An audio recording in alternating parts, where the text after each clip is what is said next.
Hello, everyone, and welcome to the Omega Metroid podcast. My name is Andy Spiteri, and we are not joined by Dakota Lasky today. He is out sick for the week, so we've brought in our very dependable member of the Metroid team here, Doominal Crossing. Doom, how are you? It's been, it feels like it's been like forever since Metroid Dread was announced, but really it hasn't been that long, man.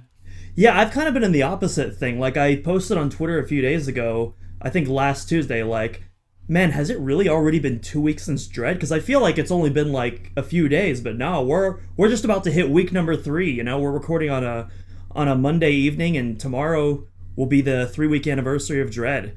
It's wild. Yeah, yeah, like really, and like, see, I was the other way because for me it was like we've done so much Dread content on the show here, and like we've been like, at least my Twitter feed is like all Metroid, all the new Power Suit fan art and stuff like that. It's like tons of E.M.M.I fan art and like all that good stuff. So I was like, this thing feels like it's almost been here forever. But I mean, yeah, it's like 3 weeks tomorrow. That's crazy. Yeah, and for everyone that's listening to the podcast on Twitter, can we get some Fs in the comments for Dak? Yeah, we're hoping that he kicks out, but yeah, I think we've upgraded actually. So you know, he's just practicing his speedrun strats. You know, he'll be back in no time with the 100% ending. It's gonna be great, y'all. Yeah, I think he just wanted to watch awesome games done quick. He's not sick. Not not the worst excuse. Actually, no, not really at all. Metroid Prime 2 was going down earlier today, so I didn't get a chance to catch that, but I think I'd love to go back and watch that. I don't really follow that too closely. Is Super Metroid up this year?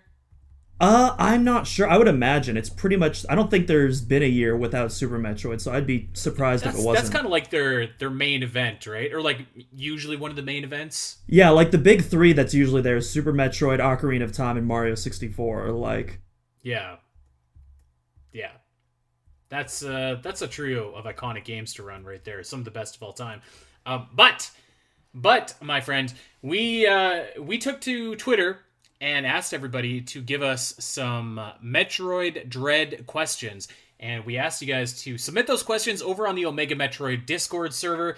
And we got a ton of questions here to get through, Doom. So I feel like we don't have a moment to waste. So let's just dive right in and get to some of these questions. And we're going to try and get them all. If we don't, maybe we'll come back and grab them in the epilogue of an upcoming episode or two here in the near future. But yeah, let's get started, man. I'm excited. We got a lot of great content here from a lot of our buds over on Discord, so I'm ready to rock. Let's roll out. All right, so the first question comes from Russ from the Tomes of Evil podcast, which also F in the chat for Dak. He just recorded a episode of that podcast, but I think the audio file was no good, so I'm not sure that is ever going to make air.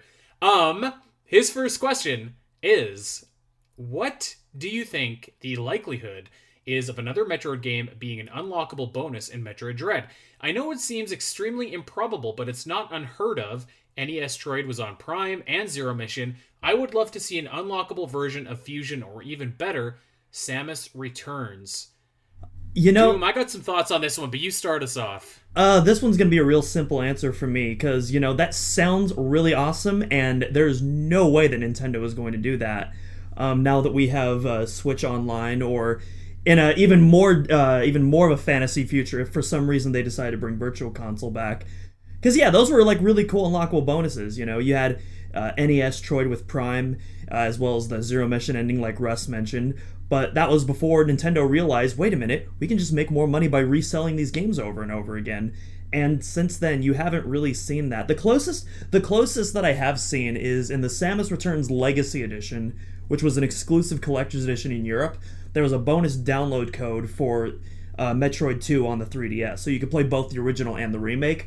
But that was specifically a collector's edition bonus. It wasn't part of the game. It was a download code that you got. So yeah, yep. Yeah, I mean, you kind of took the words, not out of my mouth, but very similar here. So, like, if that sounds so awesome, like, the idea sounds awesome, particularly Fusion, since this is going to be a direct sequel, but Nintendo is going to be flushing money down the toilet if they do that, because I am, like, a firm believer that, A, Metroid Fusion is going to get remade, so that game is going to be sold for the Switch for full price some point in the future. B, I could see Samus Returns getting ported and sold for full price in the future.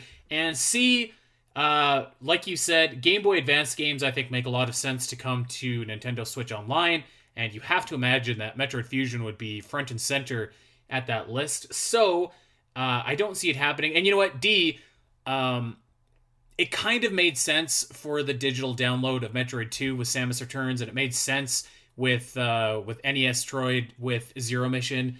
So those kind of make sense, and these ones just don't make as much sense. I think the idea is like badass, but it's just not very probable, unfortunately. Yeah, we live in a different time now, and so I imagine if we are going to get those classic games, I would imagine they either come to Switch Online or Nintendo charges full price for a port. Yep. All right, let's go on to Russ's next question here, and this is a really cool question, and I am curious for your input here, Doom, because I've never played these games. But Russ asks, do you think Metroid Dread and games in general have upped the ante on boss battles thanks to the success of the Soulsborne hybrid franchise? Those games have excellent boss battles, and it feels like Samus Returns borrowed from that formula of the player being against all odds with a tough opponent. I'm thinking Diggernaut. The Wheel of Fate is spun in. To me, Metroid once inspired Souls, but now it's the other way around.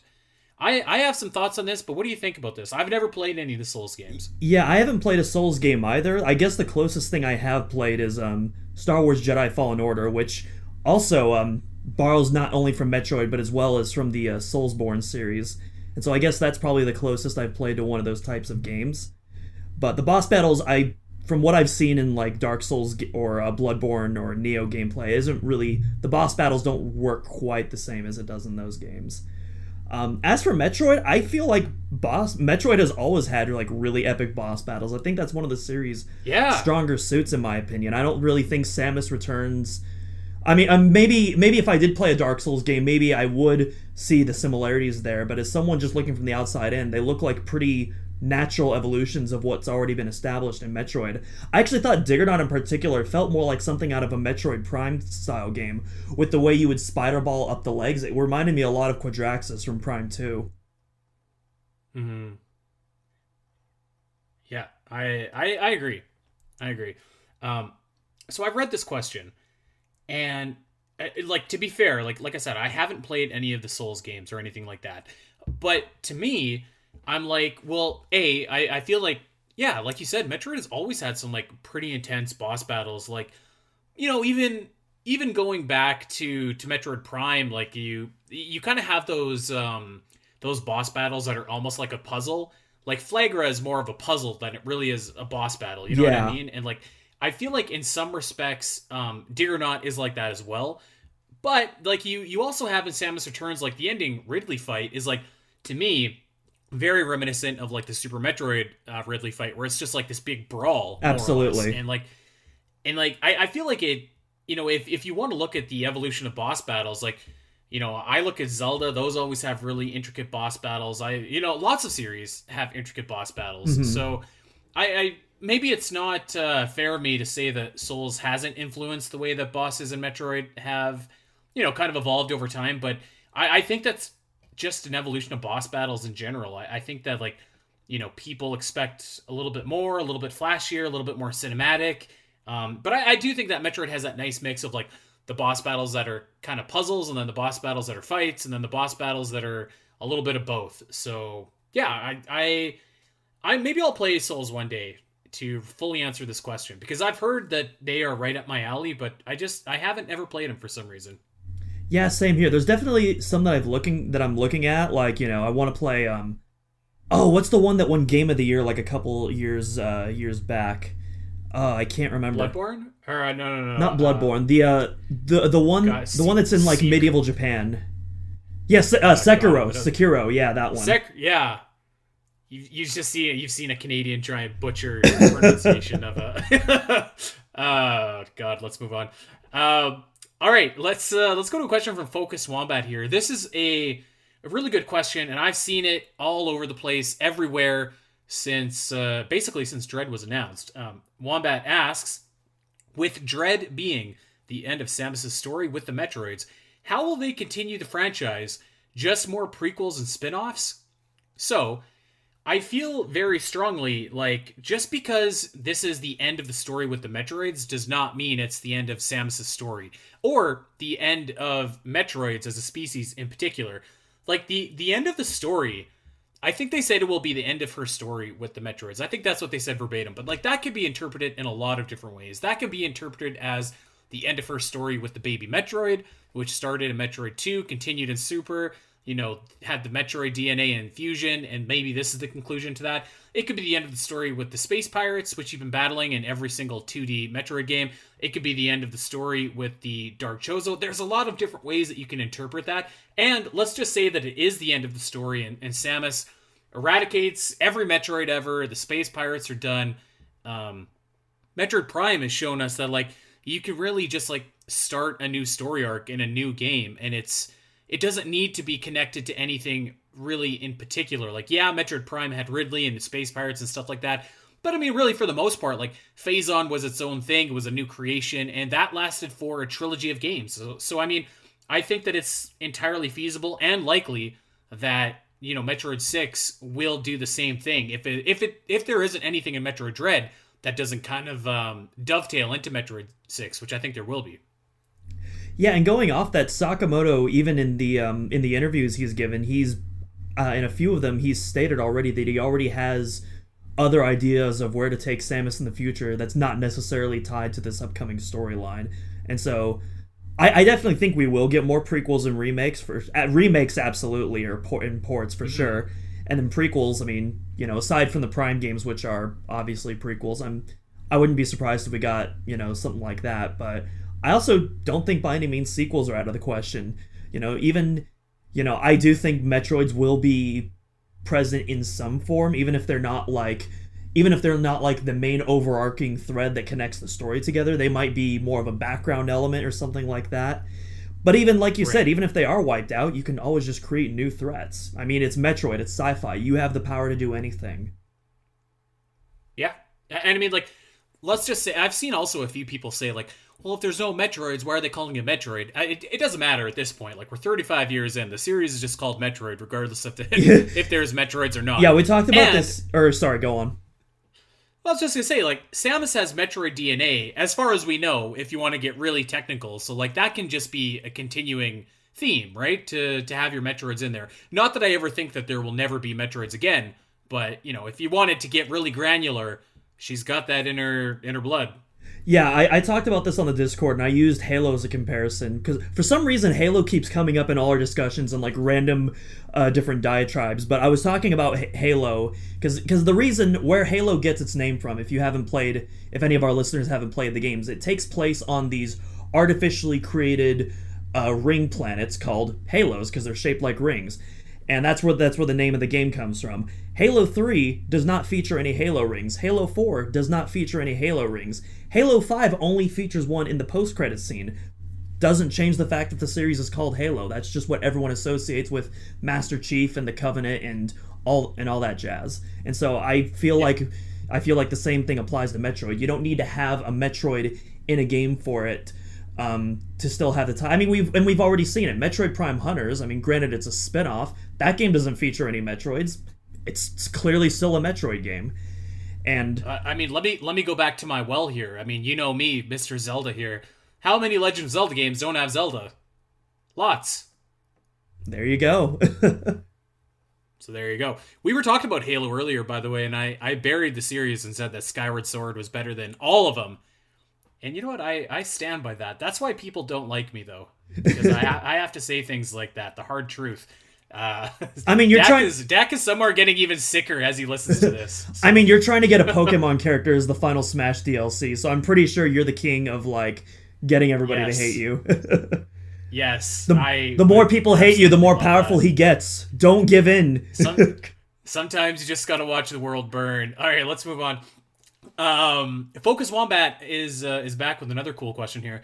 With Dread bringing new fans to the series and showing off a great new suit design, do you think Prime 4 will do the same or go with a traditionally designed Power/Varia suit? You know what? That's a great question. And now that I think about it, I think that maybe we will see a little bit of a different take on the classic suit in Prime, and you know what? You even saw that in Prime 3 with like the PED suit.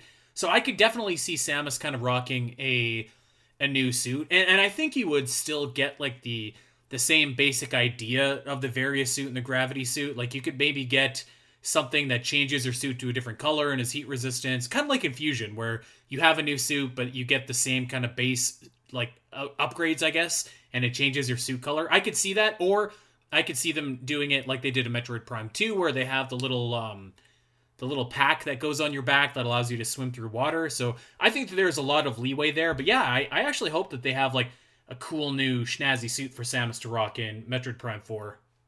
Yeah, honestly, I don't really know. I mean, it's hard to really speculate when we know, nothing much about the game outside. It is the fourth Metroid Prime game, and it is coming eventually. But yeah, I could see them going with the classic Varia. I will say though, if they do stick with the classic Prime Varia, I could see them giving it some small updates because this is going to be our first Prime game using HD textures, and so I feel like they want to take advantage of that and add all sorts of different details to make the suit stand out even more. So even I could see it being based off that Prime design, kind of like the where you keep talking about Halo again, the Halo Infinite suit, which is based off of the classic Halo 2 and 3 suit, but there's all sorts of new details embedded into it, and the design is more articulated now, using modern console graphics. I could see something like that if they do the classic Varia. But also, like you said, I could totally see them go the Dread route or the Prime 3 route and just give Samus an entirely new suit altogether and use that to make Prime 4 kind of its own unique identity. Yeah. Yeah. You know what? I'd be fine with either, and I think that for me, anyways, inherently it doesn't matter as much what the suit looks like in Prime, like because you're not looking at it very much. Whereas in Dread or in Fusion or in Super, you're looking at Samus your entire adventure, and I think it's more important to me that like the visor, like the HUD is more clean and crisp and updated and stuff like that. That's probably more important to me versus like what her actual suit is, you know. Mm-hmm. So yeah, but that's a cool question. This isn't a question so much as it is a theory, but I thought that we could give our 2 cents on here, Doom. So let's hear what Chris06 has to say. This is a theory that him and a user in the Wikitroid server have been discussing. E.M.M.I, for some reason, is capable of one-shotting Samus, even though the power suit is capable of protecting against any attack. The reason for this is because the Galactic Federation has advanced research on reverse engineering the power suit to the point that they can take on Samus herself. Evidence to support this is Silex's armor being stolen, Galactic Federation property. The purpose of Operation Golem in Federation Force. So basically, his theory is that E.M.M.I is basically a reverse engineered Samus power suit made by the Galactic Federation, and you know what? I could see that. I could see that. Yeah, I do like this theory, although I do want to point out this is not the first time that Samus has been caught in a one-shot kill moment. There's plenty of moments in Metroid Other M where if you don't react fast enough, Samus will insta-die. I think Hunters as well. If you get crushed by the pistons in Morph Ball mode, you'll insta-die as well. But that's neither here nor there. That's irrelevant. I think it's a cool idea, yeah, for sure. With especially because, the Federation has experimented on Samus multiple times. In Fusion, they specifically surgically removed her power suit. It would totally, it's definitely seems within their wheelhouse to keep a little bit of those samples for themselves to do more research on. Yeah, and like especially if Samus is let's just say gone rogue according to the Galactic Federation here, it would make sense that they would be looking for a way to stop Samus and try to just like slow her down if Samus was eventually to start working against the Galactic Federation. So I think that would definitely make sense. Yeah, I believe I believe the official wording used to describe it is it's made of some of the strongest stuff on Earth. I don't think that's a throwaway line. I think they're specifically hinting that we're going to find out what it's made of, and that's going to be like a major reveal. Whether or not it's has to do with Samus's power suit or not, that remains to be seen. Yeah, there you go. Also worth noting too, EMMIs are designed to capture and extract DNA from unknown creatures. So That is definitely could up the that be Federation's alley. Samus? Yeah, there you go. All right, well let's move on. I would love to. I'm sure we'll learn a little bit more about the EMMIs. Obviously in the game and maybe in the lead up as well. But yeah, let's keep it going here. Accursed Hunter, Big Griff, has about a million questions, and we're gonna answer we're gonna answer some of them, and if we have time at the end, we'll answer the rest of his. But I did put in the ones that I thought were really really cool. So let's start off with this. Assuming ZDR is some sort of Chozo planet, could Samus get something like the unknown items from Zero Mission? You know, I don't know if that idea really needs to come back. I think that it kind of worked in Zero Mission. Although, if I'm being honest, that was actually one of the things that I didn't. Not that I didn't like it, but I kind of wanted to get my power up and have it and use it right away. Storyline, it did make sense to wait and have that kind of unlocked once you do the final, Chozo trial. But I don't think it's impossible that something like that comes back. I think that is going to be kind of replaced by like different Aeon abilities that maybe you won't have the power to unlock right away or to fully utilize right away. If my memory is serving me correctly, I think they do something like that in Samus Returns as well. So I could see that kind of being the reintroduction of that idea. Yeah, I think the thing with the unknown items in Zero Mission that might have left people underwhelmed is the fact that they're just items that you've already gotten in the past. I think it would have been more impactful if they were like brand new items that you got at the end of the test. Now, Zero Mission. That's a good way to put it. Now, Zero Mission for me was the second Metroid game I've ever beaten, so those all were new items for me. So I absolutely love the concept. But I could see if that, if you've been around the block a few times, if you've played Super Metroid, then I can see how maybe the unknown item concept might have been a little underwhelming. As for it coming back in Dread, I personally don't see it, but I mean, hey, you never know. Like you said, I think they're going to focus more on the Aeon abilities and how that plays into the E.M.M.I cat and mouse gameplay. Yep.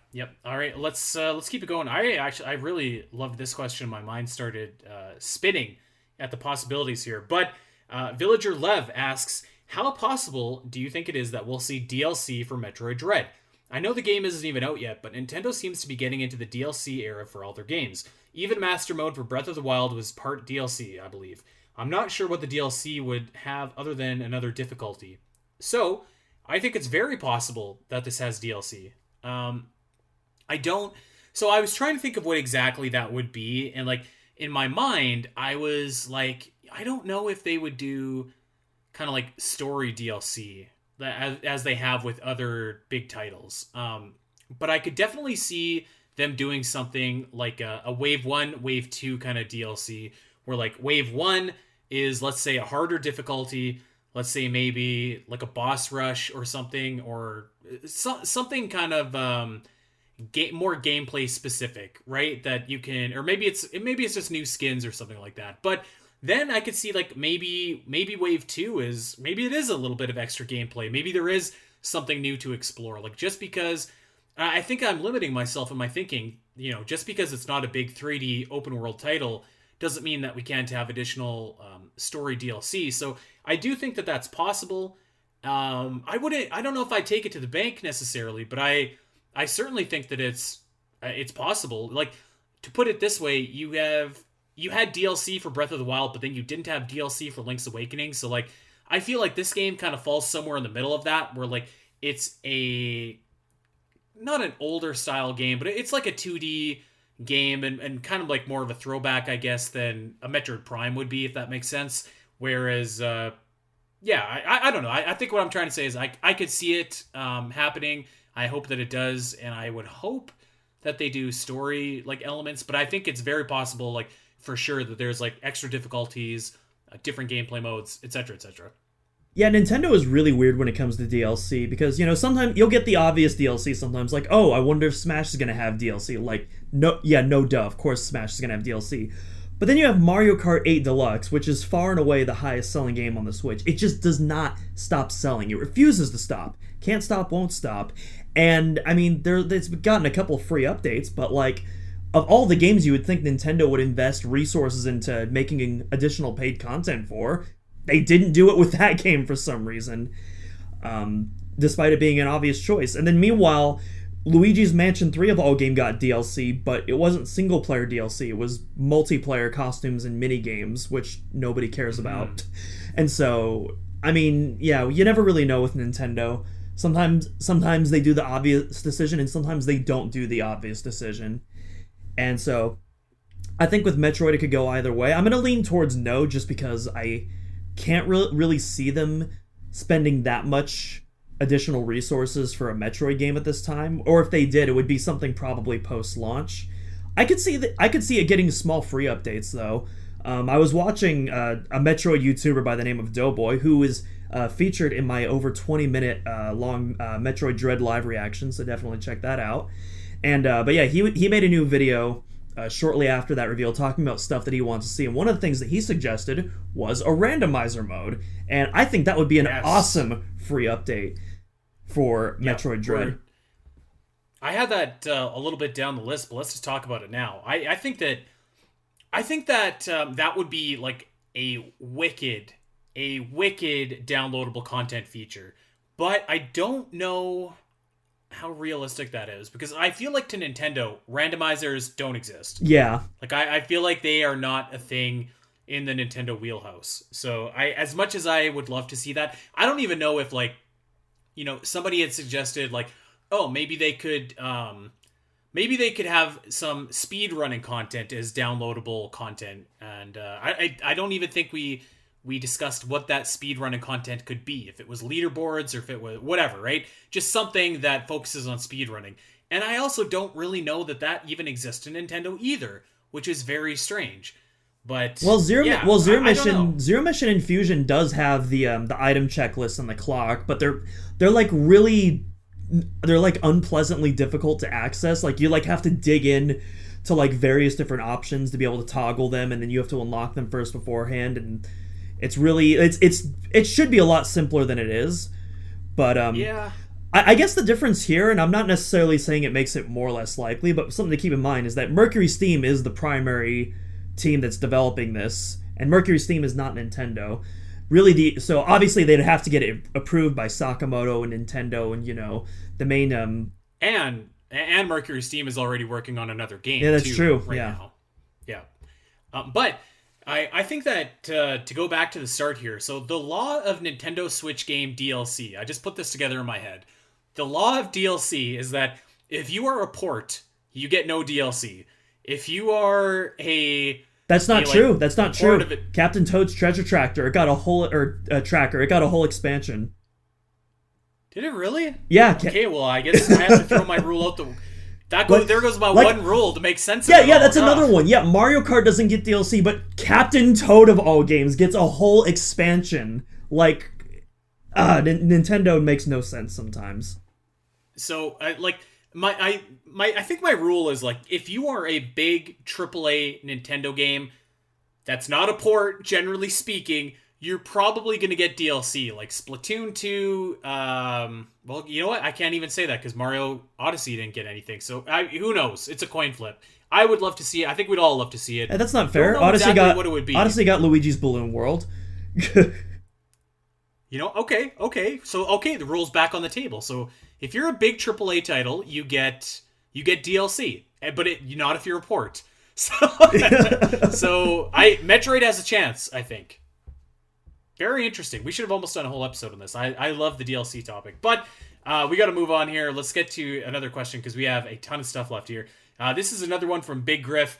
He asks, will the Edakuns and Decoras have some role in Dread's story/gameplay, or will they just camp out in Samus's ship? I hope so. Even if it's just like an Easter egg, like if you can see him in the background, even if you go back to your ship and like you can just see him chilling in the corner, I'd be cool with that. I love those little guys. I actually just rescued him in Fusion. I've been playing through Fusion, and it makes me happy that they are safe and sound. So yeah, I hope so. I hope that I think at this point we don't need to be taught how to wall jump or shine spark again, but maybe they can teach us something else. Who knows? Yeah, we all love our little animal buddies, regardless if we're trying to go for a sick time or not. But yeah, I feel like they have to at least make an Easter egg appearance. If they don't play like a major story role, because like I could totally see something similar to what Samus Returns did, where the main menu takes place inside of Samus's gunship, but then after you beat the game, you can see the baby Metroid flying around and squeaking. I could totally see them doing something like that, but you see like the Deshores and the Edakuns just sleeping in the background, just vibing. I think that would be a nice Easter egg. Yep, I agree. Or even if you went back to the ship, you could just like kind of like in Metroid Prime 3, you could look around or whatever, you can bedazzle your ship, and then in the corner you got the Edakuns and Decoras. I think that'd be great. That'd be nice. So I hope so. All right, Focus Wombat is back. If you were given the opportunity to come up with the idea / genre / art style of a unique indie Metroidvania, what would it be? So I'm not very unique and very creative when it comes to stuff like this. So I don't know, but I'll tell you what I would love to see, and they're kind of doing this, kind of, sort of. But I would love to see like a return to like gothic 2D Castlevania-esque Metroidvania. Like I haven't had a good 2D Castlevania game in like 14 years. And I just finished watching Castlevania on Netflix, and now I'm really in the mood to play some Castlevania. And like they just aren't giving it to us. Mercury Steam, in fact, worked on a Castlevania game, but it was like this 3D weird Castlevania game, and it's not my deal. So I'm going to be cheap and just say that that would be my deal, even though Bloodstained is out and basically filling the void that I'm complaining about right here. But it's Bloodstained, or sorry, go on. No, I'm done. Okay, I was gonna say I'm actually replaying Bloodstained right now. I was replaying it just before Dread was announced, actually, and I'm still slowly running through it a second time. That is such a wonderful game. Definitely I think would make a great Inspired by Metroid segment. And if any of you are listening, just play the game. It's so cheap, and it's such a quality game. Absolutely would recommend. But yeah, the only thing about that is I played it on the Switch, and I played it about a year ago, and I don't know if anything's changed, but there were I heard that port was big bad performance at launch. issues. Yeah, I'm playing it on my Xbox Series X. But yeah, Konami, if you're listening to this, feel free to drop us a Castlevania, or at least the GBA collection. That was just listed. I wouldn't mind playing those because I haven't played any of the GBA Castlevanias yet, so that would be fun to dig into. What is up with Konami, by the way? My God, like, give us Castlevania or Metal Gear or Silent Hill. Like, what are you guys doing? Yeah, you get Pachinkos and another Bomberman game. That's and a really bad Contra reboot. Yeah, this is a PG podcast, but good Lord, I can say some things. It's just ugh. All right, let's. I'm sorry, I didn't give you a chance to answer. What do you think? Honestly, I have no idea. I probably should have read this question beforehand, given it a few hours, because I don't really know what I would do with it. See, the problem is Metroid is my favorite series, so it's like all my suggestions would just be how to improve Metroid itself. I'm not sure what I would do from scratch Metroidvania. You know what I mean? So yeah, I don't know. You know what? Just give us a new Castlevania, Konami. Jesus. I am like a huge, like, when I say cyberpunk, I don't mean the game that just came out, but I mean like I'm a big cyberpunk fan, as in like I love Blade Runner, I love like Johnny Mnemonic, I love that kind of stuff. Yeah. Like, if I could make like how about like a Blade Runner Metroidvania? That would be badass. I would love that. There was that one game at a Microsoft showcase. I cannot remember what it's called for the life of me, but it was like this pixelated 2D art, kind of like dystopian future cyberpunkish like game. It started with an R, and I can't remember what it was called, but it looked really cool. I thought it was one of the best games in that showcase, and it comes out next year. I'll go look it up because that sounds like it's scratching my itch here. Let's keep on going here. Feral Kitsune is here with a couple questions, and they ask, what are your thoughts in regard to the new suit? Do you think it is a new suit / upgrade, or a suit that Samus has been working on or rebuilding on the suits she had as a fusion? So basically, what do we think of the new suit, and is this replacing the fusion suit, if I'm reading this question correctly? First of all, I think we all agree that this new suit looks like spectacular. The new suit is badass. I love it. Yeah, it just looks, it's so good. we've been talking about it for the last couple weeks. It's kind of like the best of so many suits combined. Like, you got the organicness of the fusion suit. You've got the like the sharp visor lines of the Samus Returns suit. You've got kind of the PED looking feel from Corruption. You've got the white from the light suit in Prime 2. Like, this is just an amalgamation of like every Wicked suit that Samus has had in this series, kind of mixed into one cocktail here. I think it looks great, and I'm pretty sure that we're gonna have a storyline reason for this suit. I can't remember if it was in Treehouse or a Dread Report now off the top of my head, but I think it was in Treehouse where they said that there was a reason for Samus having this new suit. So yeah, it's checking all the boxes. Yeah, there's so many. It has like the best of like all my favorite suit designs. Like it's sleek, but it's not too slim. You know, it has those organic components from the fusion suit, and then it also has these. It also has this very mechanical look to it, but in a way where it naturally fits into the suit design. Not like it was just like bolted on as like an additional extra. Like, and it just all. It's like something that in concept shouldn't work, but it just all looks so natural together, and it just comes together in a nice sleek package. But that's just regarding the looks. As far as its functionality, like you said, I can definitely see this playing at least a major role in the events that lead up to Dread, if not a major role in the actual storyline within the game itself. Because it's clearly still has some of that fusion suit embedded to it, but it's not the fusion suit. Not even the original fusion suit, let alone the Omega suit from the end of the game. So I'm curious to see, you know, how that led to our new Dread suit or whatever it's called. You know, we were talking about DLC. I could see a pack of DLC that like lets you switch between Samus's suits. Can you imagine? Kind of like in Prime, where you could switch between the Prime and the fusion suits. Yeah, that's what I'm talking about, man. You see, it's kind of like the Venom suit in the movie, where like the symbiote is moving, but the yellow part is stationary. That would look awesome. Oh man, that would be insane. That would look good. Or better yet, just add this new suit to Smash, Nintendo. Like, come on, let me use something other than the other end suit. Yeah, so I'm pretty sure that I could definitely see in like the opening like prologue, if you will, getting a storyline explanation for the suit. I would imagine that it's going to be a explanation, something like, after the events where I barely escaped the BSL station and encountered the X, we had to upgrade my suit to not have X in it, or something. It's some kind of throwaway line like that. Yeah. I think that's what the new suit is going to be. All right, let's keep on going here. Big Griff, Accursed Hunter, is back with another question here, and this is one that I haven't seen anyone talking about. Aeon is supposed to have been exclusive to SR388 going by Samus Returns. Why are Aeon abilities on ZDR then?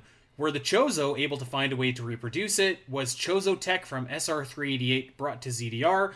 Will Metroid Dread even answer these questions? So I feel like no, Metroid Dread will not answer these questions. Mostly... Go ahead.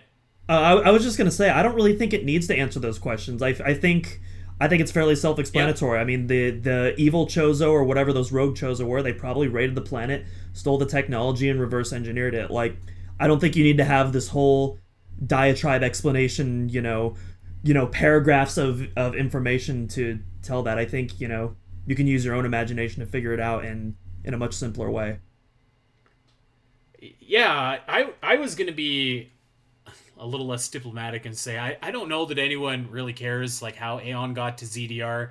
That's probably not true. I'm sure that there are some people, but yeah, I mean, to me the answer is fairly obvious. Either, like you said, the Dark Chozo reverse engineer it, or it's a resource that was discovered on another planet but then brought to, you know, the rest of the Chozo planets, and that's kind of maybe how they were able to become such a prosperous race of birds. So yeah, because I think that's the simplest answer is often the best. Yeah, because I'm not even sure if I remember reading something that said Aeon was discovered on SR388.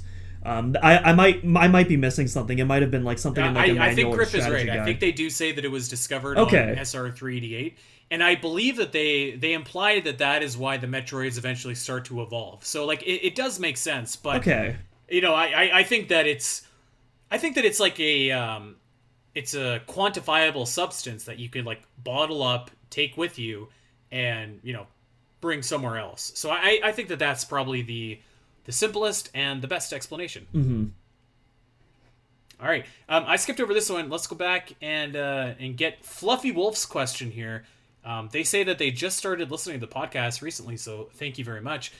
Their question is: in Samus Returns, we had the option to change between beams with the touchscreen, and it seems like Mercury's team like to keep the ice beam separate from the other beams rather than stacking them together, and obviously the grapple beam was separate as well.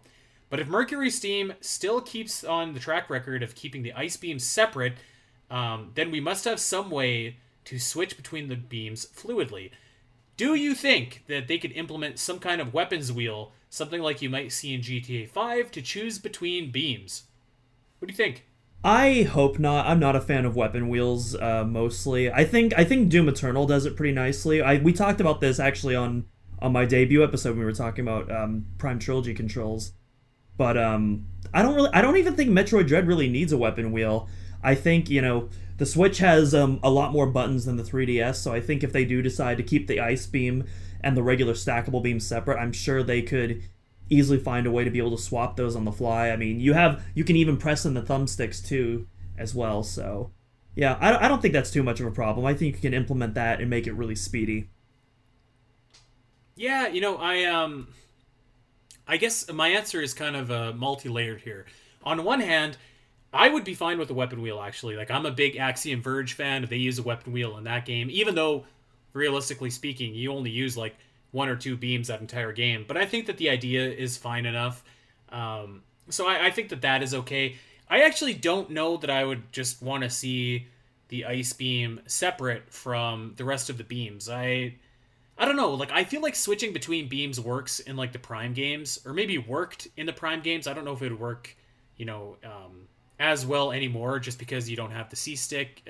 Maybe it would, I don't know. But anyway, so it worked on the Prime games, but I feel like in 2D Metroid games, typically you get a beam, and it's like, that's your beam, and they either stack, or there is a reason why it's separate, or it only lasts for a limited time. So I would say that it doesn't... I would hope that they're not separate. Storyline wise, too, we don't know if Samus is even going to be able to have the ice beam, because she was not able to have that infusion until basically the end of the game. So maybe that's still a thing. If she still has Metroid DNA, she probably is going to have something similar to the ice missiles, or some kind of different kind of way to freeze enemies. So yeah, I don't know. It's multi-layered here. I wouldn't mind seeing it, but I think I'd just rather have, like, my arsenal kind of all in one piece. But I don't mind switching between other weapons. Maybe I just need to see it in order to get a grasp on it and appreciate it. I think the thing with Samus Returns, I don't think it quite works in that game, because I don't think the game doesn't really give you that much of a reason to switch to the ice beam, with the exception of fighting Metroids. Otherwise, it's relatively useless, with the occasional freezing an enemy to use it as a platform. I think if the game gave you more of a reason to switch your weapons, because that's why I think it works so well in Prime, is because the weapons are not just weapons, they're tools to a puzzle, and you want to select the best tool to solve that puzzle or exploit an enemy weakness, and the level design is mapped all around that, as well as the rest of Samus's abilities, in such a clear and concise way. And I don't think Samus Returns quite did it with regards of switching between the ice and the regular stackable beam. So I think if they did something like Prime style with Dread, I think it could work. But otherwise, just keep it together. I actually think I've found something. I've discovered something while we were talking here along this question here. So I agree with what you're saying, actually. Whereas, like, it was a little bit clunky in Samus Returns. It was fine enough, but, like, I don't really want all my beams separate like in Samus Returns. But then I'm thinking about it, and, like, in 2D Metroid games, I don't really love having the ice beam on a bunch of times, because, like, it freezes enemies rather than destroys them, and you have to fire twice, whereas in most instances you would have only had to fire once. Mm-hmm. So I wonder if my answer is just like, I wonder if we need the ice beam as we know it in this game. Obviously you needed it in Samus Returns because your main objective was killing Metroids, and what better to do that than with the Ice Beam. But I don't know. Maybe I'm ready to move on from the Ice Beam as a concept. I don't know. Interesting. I think that's kind of blasphemous, I think. Well, I can understand where you're coming from, because the Ice Beam really hasn't evolved that much. Like, you use it for the exact... I mean, you've been using it for the exact same tasks since the original game. You don't really do that much new with it. You freeze enemies to use as a platform. You freeze Metroid so that you can actually kill them. Yeah, that's it. Well, that's... I didn't think that we were going to get there, but maybe that's where we ended up. Let's keep going here. Hayden's has a good question that maybe is designed to bring us back down to earth here, Doom. He asks, there has been a lot of positivity surrounding this game, which is exactly what it needs leading up to release. However, what concerns do you have based on what we've seen so far, if any? So I only have one concern, and I'm putting quotations around concern, because I'm hyped as hell for this game. Like, my body is ready. Like, I am super excited for this game.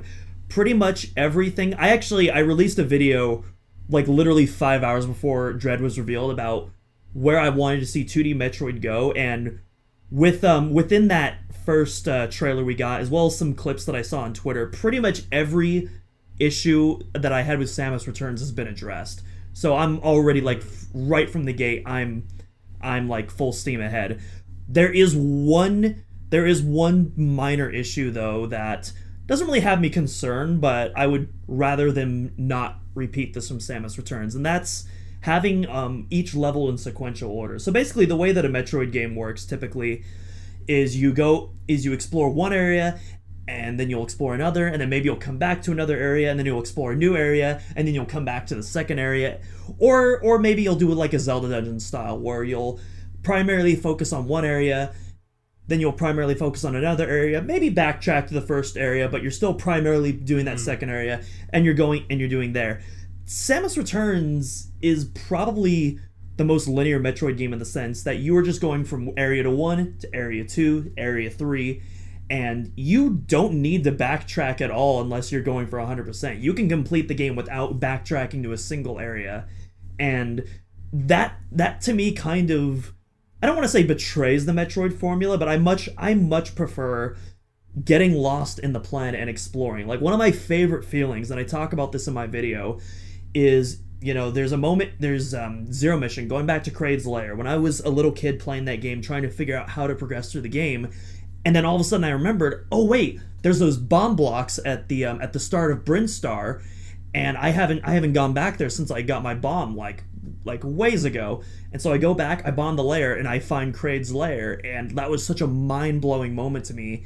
And to me, that is one of the core tenets of Metroid. That's Metroid. That is that is a feeling of satisfaction that no other game that can provide, and in quite that way. It's a Metroid moment, like you just said. And so we have no idea what the progression is going to be like in the game, but Mercury Steam did make some comments that, it could be interpreted either way, but basically they said that Dread was going to be the opposite of Samus Returns, where in Samus Returns, Samus starts from the top of the planet and makes her way underground more and more until the end of the game. She's almost at the core of the planet. And then they describe Dread as it being the opposite, where she starts underground but makes her way up to the surface.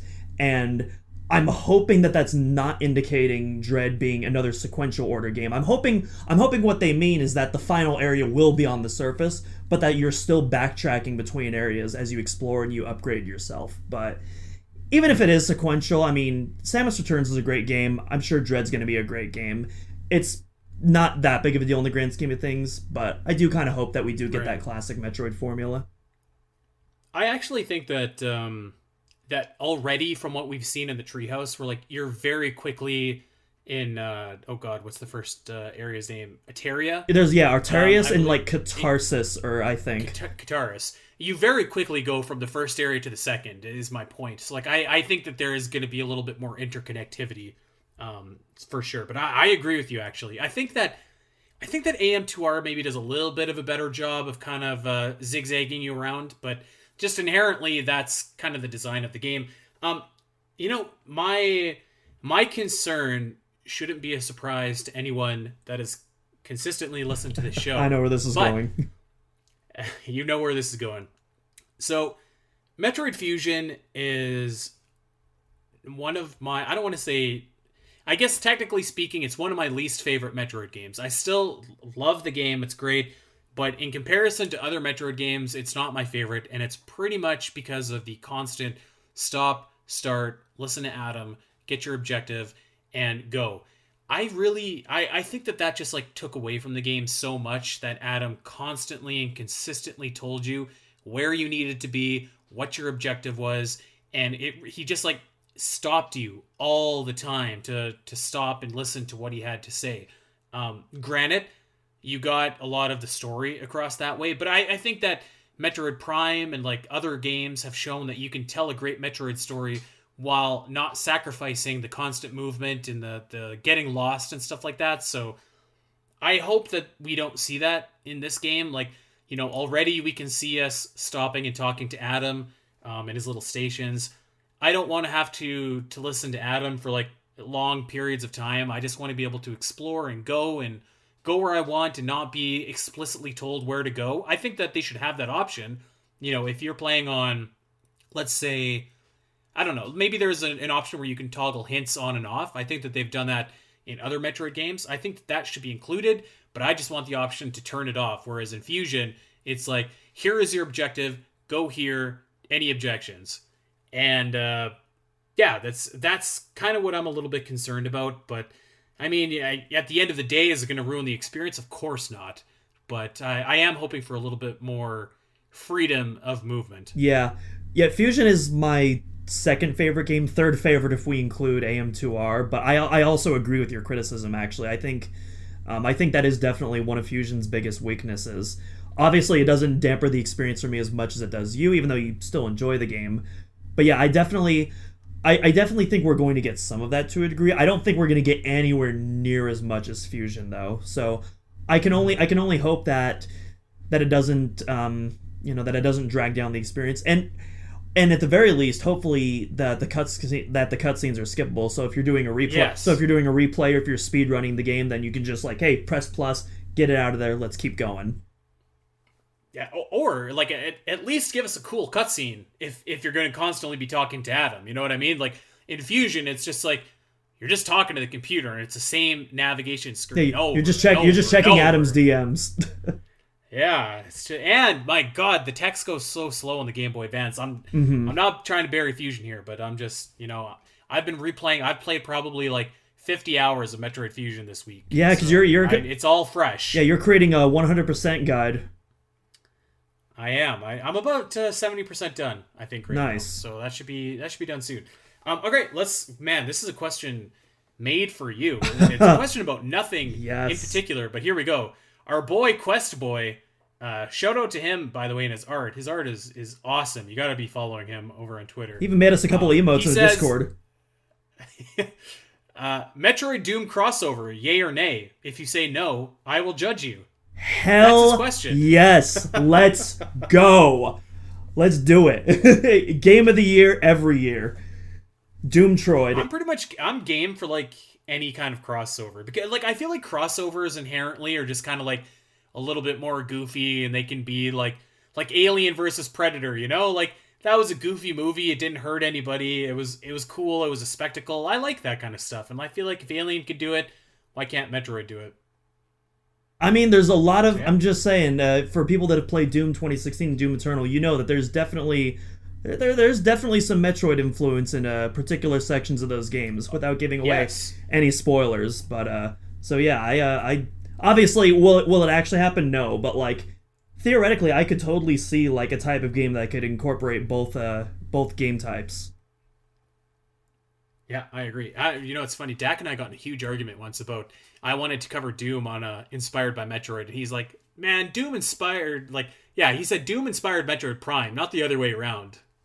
and then we went back and forth and back and forth. But maybe one day. I don't. Maybe one day. I don't know. Because there's definitely he's not wrong, by the way. Well, he's not wrong. Well, the thing is, like, there's definitely some there's I think they both share DNA to a degree. Obviously, Doom inspired Metroid Prime, but even Doom 2016 and especially Doom Eternal, which again, no spoilers, but if you've played the game, you know the moment that I'm talking about. But there's definitely some classic Metroid DNA there to a degree as well. I don't think there's enough of that DNA to warrant an entire episode on it, though, because it's not like the genre is the same. It's not like Batman Arkham or Guacamelee, where they're like clearly like they're these Metroidvania-inspired games, whereas Doom, they're more like little elements or like little nods or Easter eggs here and there.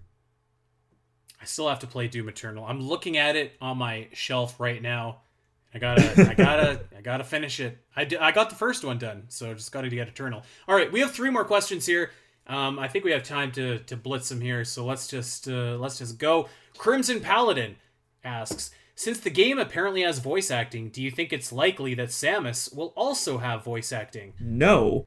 I think that she will have voice acting in the same way that like Mario has voice acting. You know what I mean? Yeah. Like there are sounds and there are grunts. Or like Jennifer Hale's grunts in the Prime trilogy. Yeah, exactly. I don't know. You know, it's funny because like to me it was so weird seeing Samus like doing her monologuing in Metroid Fusion, because I started with Super Metroid and then Metroid 2. So like, and then Metroid Prime. So to hear her talking so much in Fusion was like, oh, this is weird. And then of course Other M. So I just don't know that people want like, I don't know that they want to hear Samus talk. And just because she's like a character where like her actions do the talking for her. Maybe I'm completely off base here, but I don't think that Samus will have dialogue voice acting. I don't think so. I think we would have seen that in the trailer if that was going to be the case. Maybe not. I'm not opposed to it personally, as long as Sakamoto isn't writing the script or localizing it. No offense to you, Sakamoto, I love you, but not gonna forget that. But yeah, one thing that I would love to see, and I don't even necessarily think this is gonna happen. I'd love it if she doesn't speak the entire game, and then right before the credits, she says like a sentence or like 2 words, and then boom, cut to credits. I think that'd be pretty funny, but I don't think that's gonna happen either. Yeah, that'd be good. I would totally be down like with that. Mission accomplished, Adam, and then boom, roll credits. Yeah, I just think that for me, when it comes to Samus, less is more. Yeah. Like just let your actions do the talking for you. And I think that we already see that in the fight with Corpius. Like she's all kinds of ass kicking in that. So I think that we're going to see that. Yeah, I'm purposely avoiding like as much Treehouse gameplay as possible. After the trailer and that the 6-minute developer doc that went through, I've purposely been trying to keep myself blind so I can go in. But I've seen like little screenshots and clips on Twitter, and one of the things I did see was that ending cutscene to that boss battle, which is just perfection. Yeah, no kidding. You love to see it. Such a good moment. All right, let's go. I skipped this question here. So Sir Viper asks, do you think the E.M.M.Is are after Samus because she has something they want to extract from her? Metroid DNA from the fusion suit, Chozo from being infused with it at a young age, or perhaps even X if it wasn't completely absorbed. The E.M.M.Is seem to stab her with a big needle, so I was wondering if it's not killing her they are really after. Well, as we established earlier, that is the goal of the E.M.M.Is, is to extract DNA from unknown organisms, but I think that they definitely kill you if they're extracting that DNA from the looks of the trailer. But I think that could very well be the case, that they're going after of the options that are listed. The Metroid DNA makes more sense to me because now there are no more Metroids in the galaxy except for the DNA that's in Samus's body. So that could very well be why the E.M.M.Is have been turned against Samus. Mm-hmm. So I could totally see that. Yeah. Yeah. I don't think killing her is their main purpose. It's just that's a byproduct of like the deadly injection, because that's a brutal takedown. Like that goes right into her neck. Like I'm shocked they actually showed that in a Nintendo game. But yeah, but I think they're primarily trying to extract the DNA, and then what happens after that just kind of happens. All right. Well, let's keep going here. Sir Viper is back with another great question here. I'm really excited to see a living Chozo. Do you guys want to see Samus talk about / show any of sort of flashback to her growing up or training with the Chozo? The only thing we have ever really gotten was that flashback in Zero Mission before the trial of her and Old Bird. I've personally always wanted to see more. I hope Other M didn't scare Nintendo forever from having Samus talk. I liked her brief conversations and monologues in Fusion. So we kind of just covered the whole talking bit here, but maybe let's go and focus on the flashback aspect. I'm gonna be honest. I'm not super in love with like the flashback idea just in general. I think that there's something cool about the mystery of Samus being like chosen by the Chozo, and like I don't know that I need to see her like doing push-ups or like a big training montage with the Chozo. I would like to learn more about the Chozo for sure, but like maybe the circumstances that brought them to taking Samus in their care, if they knew that she was something special, or like what that kind of looked like, rather than just like showing Samus herself training with them. What about you?